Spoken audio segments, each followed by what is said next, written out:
Hi everyone, I'm Mya Thet Hmue Eain, also known as Lorra, from the AIS Class of 2025.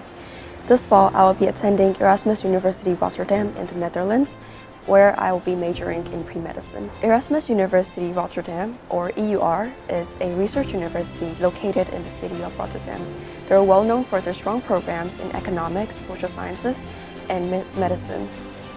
One of the main reasons I chose Erasmus is for their strong connection to Erasmus MC, which is one of the largest academic medical centers in Europe, which will become a bonus for me in the future. Since I knew that I wanted to go into medicine from the very start, the most important step for me in my application process was researching the pros and cons of studying in different countries. I didn't just look at universities, I also looked at their long-term tuition and living costs, their accreditation by organizations such as ECFMG and WFME, their national licensing systems, their language requirements, the healthcare systems that they have there, and what life might actually look like for me for the next 5 to 7 years.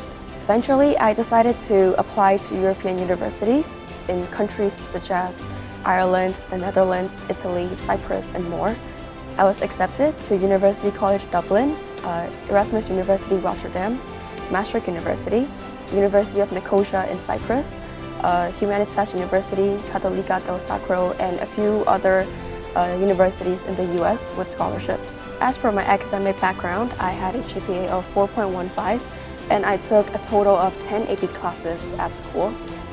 Out of the 10 AP subjects, I sat for 9 of the AP exams, including AP Biology, Chemistry, Psychology, Statistics, Pre-Calculus, AP Micro and Macroeconomics, AP Literature, and AP Language and Composition. I only took the SAT once, since most of the universities that I applied to didn't place much weight on it. I took the IELTS, where I got a score of an overall band of 8, and I had sub-scores of 8.5. Outside of academics, I also participated as a leader in several clubs and organizations. I founded the Oak Club and led it for over 3 years. I was also co-editor-in-chief of the Vanguard, the school's newspaper club, where I was a part of the club for about 5 years. I served as the NHS secretary as well, and I also had a few leadership roles in smaller clubs at school. During the summers, I also interned at engineering firms and I volunteered at local hospice organizations. I also participated in research programs and I wrote papers regarding a medical condition called urticaria. The application process for my universities were pretty straightforward. Most schools just required me to meet their admission criteria and submit motivation letters. Some required me to take interviews with them. But looking back, there are definitely a few things that I wish I had known earlier. First, please start your research really early, not just about the schools, but also about the countries themselves. Look into their healthcare systems, visa policies, the cost of living, their lifestyles, and the job outlooks for the next 5 to 10 years. I recommend creating a running list of schools that you're interested in and to update them as you learn more about each school. Second, please don't limit yourself to the usual universities that our AIS alumni and students have gone to or have looked into. There are some of the best programs might be in places that some of the students have not even considered before. For example, the University of Nicosia in Cyprus is a really solid option for students who want to study medicine affordably, but also want to match into residencies in the US and the UK. Some European countries also offer income-based scholarships and social benefits to international students, which can be really helpful if you're studying medicine long-term. And if you are looking into studying medicine, make sure to thoroughly research whether the school is accredited by the ECFMG, WFME, and its national accreditation body, whether it's listed in the World Directory of Medical Schools and what sponsors each school has, whether their degree qualifies you for future licensing exams such as the USMLE, PLAB, or their national licensing systems, what the country's licensing process is, and their job outlook. And finally, the school's clinical partnerships, research output, and alumni success. These are all the things that are going to determine your career as a medical practitioner in the future. So please make sure that you research and do this very thoroughly before you commit to a school. Also, try and talk to current students at their universities or their alumni. Their insights are incredibly useful and they give you very detailed responses on what your everyday life could look like there and what your classes and the education system is like.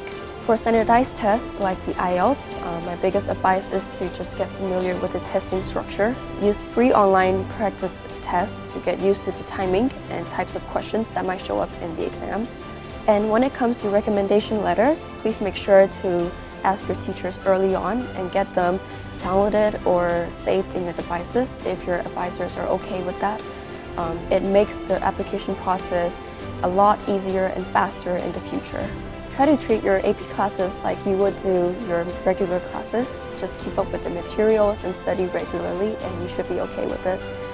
Getting to know your AP teachers is also a really good thing because most of them want to help you succeed.